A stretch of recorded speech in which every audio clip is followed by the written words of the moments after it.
اس اندھیری قبر میں جب لوگ قبرستان سے آ جاتے ہیں، عجیب و غریب آوازیں مردے کو سنائی دینے لگتی. دفنانے کے بعد تھوڑی دیر بیٹھ جاؤ قبر کے پاس کہ اس تنگ و تاریک کوٹھری میں پہلی بار اس کو ڈالا گیا ہے. زندگی بھر کبھی اتنے چھوٹے گڑھے میں نہیں سویا. اس قدر گھبراہٹ ہوتی ہے، بہت گھبراہٹ ہوتی ہے. یہ مت سمجھنا کہ مردے کو اب کچھ پتا نہیں چلتا. یہاں قرآن پاک پڑھتے وقت تمہارے اندر رقت طاری ہو تو سمجھ لینا ایمان بھر گیا ہے. قرآن کی یہ صفت بتائی گئی وَإِذَا تُلِيَتْ عَلَيْهِمْ آيَاتُهُ زَادَتْهُمْ إِيمَانًا. یہ کون لوگ ہیں جو اللہ تبارک و تعالیٰ کے پرہیزگار بندے کون ہوتے ہیں؟ ان کے بارے میں اللہ فرما رہا ہے کہ جب ان کے پاس قرآن کی آیتیں تلاوت کی جاتی ہیں تو ان کا ایمان بڑھ جاتا ہے. وَجِلَتْ قُلُوبُهُمْ، ان کا دل ہلنے لگتا ہے شوق سے اللہ کی بارگاہ میں. حضرت امام اعظم ابو حنیفہ رحمۃ اللہ تعالیٰ علیہ مغرب کی نماز کے لیے حاضر ہوئے. صرف قاری قرآن نے اذا زلزلت الارض زلزالہا یہ سورہ پڑھی، اتنا رونے لگ گئے، اتنا رونے لگ گئے. اس میں قیامت کا ذکر ہے کہ یاد کرو کس چیز کو؟ جب زمین ہلا دی جائے گی. وَأَخْرَجَتِ الْأَرْضُ أَثْقَالَهَا، اور زمین کے اندر کی ساری بوجھل چیزیں نکال دی جائیں گی باہر، زمین سب اگل دے گی.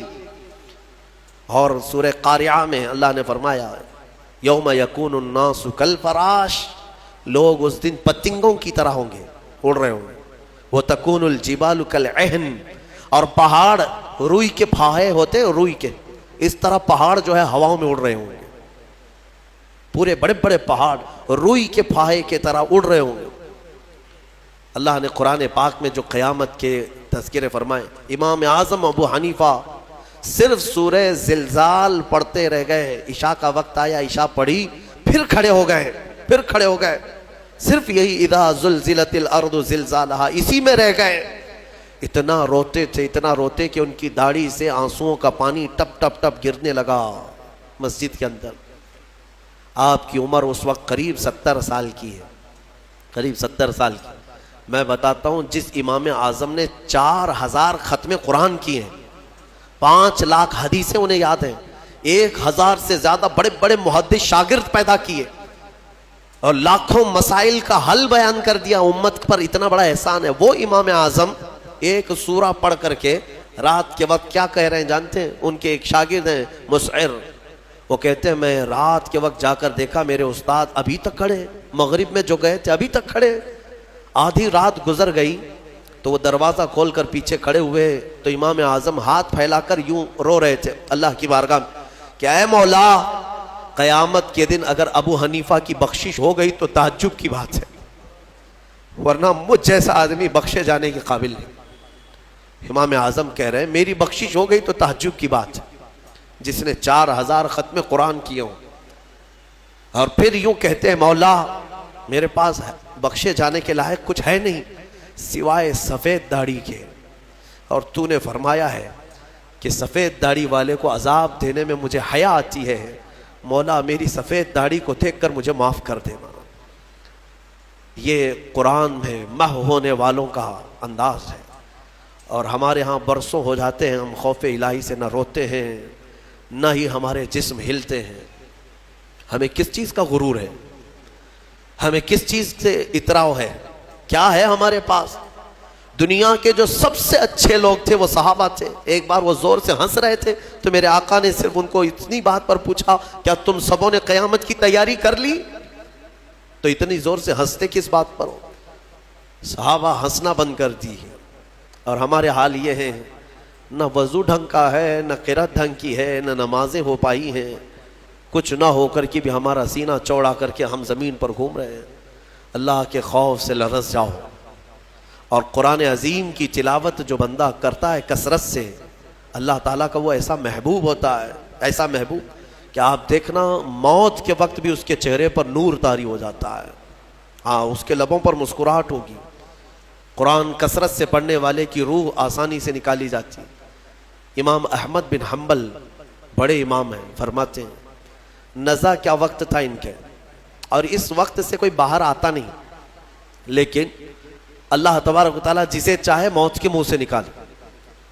ان کے ساتھ ایسا ہوا کہ قریب موت کا وقت آ گیا.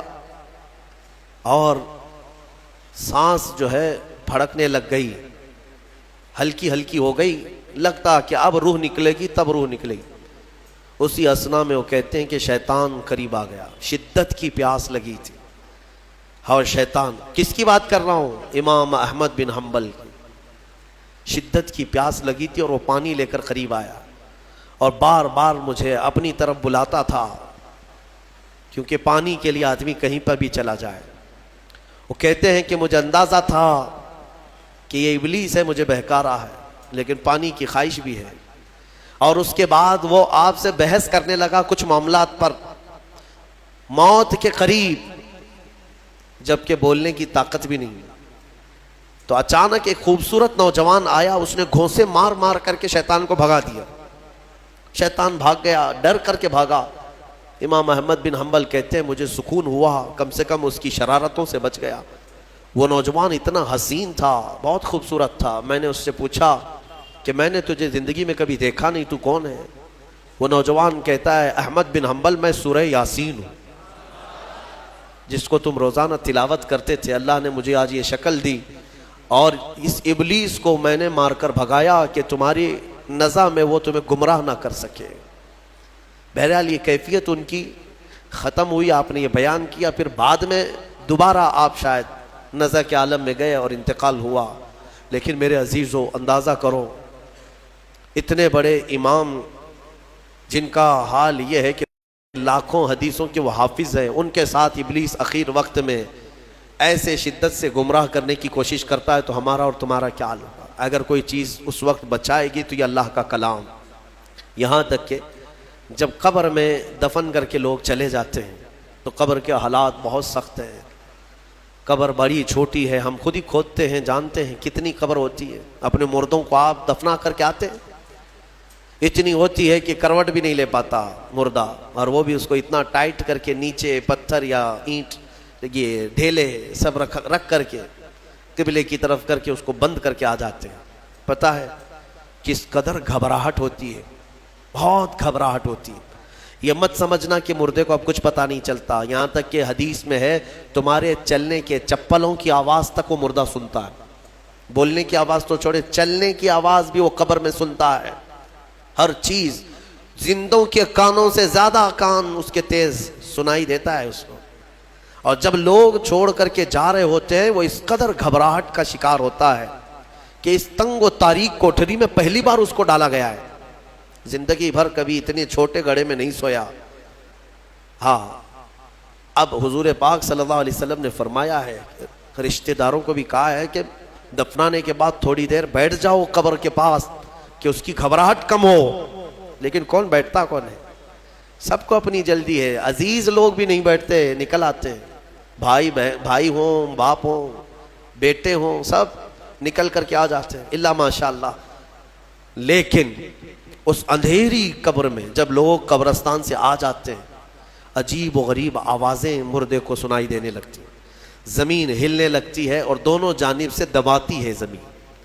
میرے آقا صلی اللہ علیہ وسلم نے فرمایا ان ضغطۃ القبر حق، قبر کا جھٹکا دینا حق ہے، ہر ایک کے ساتھ ہوگا۔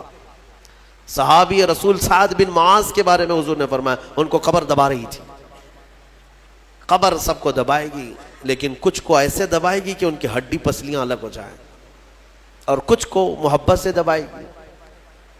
لیکن فرمایا کہ قبر جو ہے اس وقت اندھیری اور پھر عجیب و غریب آوازیں، تنہائی الگ، کوئی نہیں ہے قریب، کوئی نہیں ہے۔ اس وقت کچھ لوگوں کی قبر میں ایسا ہے کہ اچانک ایک نورانی شکل کا نوجوان سرانے کے پاس آ کر بیٹھتا ہے اور کہتا ہے میں تیرا دوست ہوں، تو گھبرا مت، میں تیری دوستی نبھانے آیا ہوں۔ مردہ پلٹ کر کے دیکھتا ہے، پوچھتا ہے تو کون ہے؟ تو کہتا ہے میں اللہ کا کلام قرآن پاک ہوں۔ قرآن مقدس رفیق بن کر، انیس بن کر قبر میں آتا ہے۔ میرے عزیزو، اس قرآن سے محبت کرو، اس قرآن سے محبت کرو۔ مجھے افسوس ہوتا ہے رمضان میں بھی کچھ لوگ ایسے ہیں جو قرآن سننا نہیں چاہتے، ان کو سال میں ایک بار ہی تو موقع ملتا ہے، ان موقعوں کو بھی گنوا دیتے ہیں، بازاروں کی زینت بنے رہتے۔ بازار کتنے بازار کرو گے، کتنے، سال بھر تو بازار کھلا ہے، کیا یہ تراویح پھر رمضان کے بعد ملنے والی ہے؟ ضائع کر دیتے ہیں. ایک تو تم حافظ قرآن ہو نہیں، قرآن گھر میں پڑھتے نہیں، ایک حافظ تمہارے ہاں آ گیا سنانے کے لیے اللہ کا کلام، اس کے لیے بھی پیچھے بھاگ جا رہے ہو. تو گویا کہ تم قرآن کے ساتھ بہت ناانصافی کر رہے ہو. قرآن کو پیٹ پیچھے ڈال چکے، اس کے حقوق نہیں ادا کرتے. گھروں میں جا کر کے دیکھو تو بہت اونچے طاق پر اس کو رکھ دیا ہے. قرآن پر تو اتنی دھول جمع ہوتی ہے کہ اتنی دھول نہ فریج پر نہ ٹی وی پر. ٹی وی اور فریج اور واشنگ مشین تو روز صاف ہو جاتے ہیں، قرآن پاک پر ہاتھ بھی نہیں لگتا. کیوں قرآن کے ساتھ یہ دوہرا سلوک ہے؟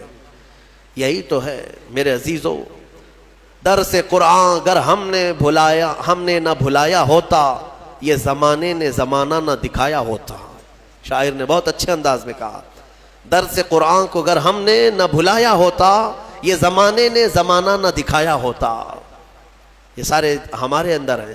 اٹھو، آج بھی تمہارے پاس وقت ہے، قرآن کو پڑھو، سیکھو. اور میں کہتا ہوں آج کے دور کے مسلمان، سخت پکڑ ہوگی تمہارے پاس یہ عذر بھی نہیں ہے کہ اللہ کی بارگاہ میں کہیں گے کہ مولا پڑھانے والا کوئی تھا نہیں، سیکھنے کا کوئی ذریعہ تھا نہیں. آج تمہارے ہر ایک کے ہاتھ میں موبائل ہے، قرآن ہے، سینکڑوں قاریوں کی قرت ہے. انٹرنیٹ صرف گانے سننے کے لیے نہیں، قرآن سیکھنے کے بھی وہاں ذریعے موجود ہیں. پورے عالم بننے کے مدرسے چل رہے ہیں آن لائن، قرآن پڑھانے والے پڑھا رہے ہیں. لیکن اب عذر تمہارے پاس کچھ بھی نہیں رہے گا. کیا کہو گے کہ ہمارے ہاں کوئی عالم نہیں تھا، کوئی حافظ نہیں تھا، پڑھنے کا موقع نہیں ملا؟ نہیں، تمہاری سخت پکڑ ہوگی. تمہارے پاس سب تھا، تم نہیں چاہتے تھے قرآن پڑھنا، تم نہیں چاہتے تھے. میرے عزیزو، قرآن کی طرف آ جاؤ.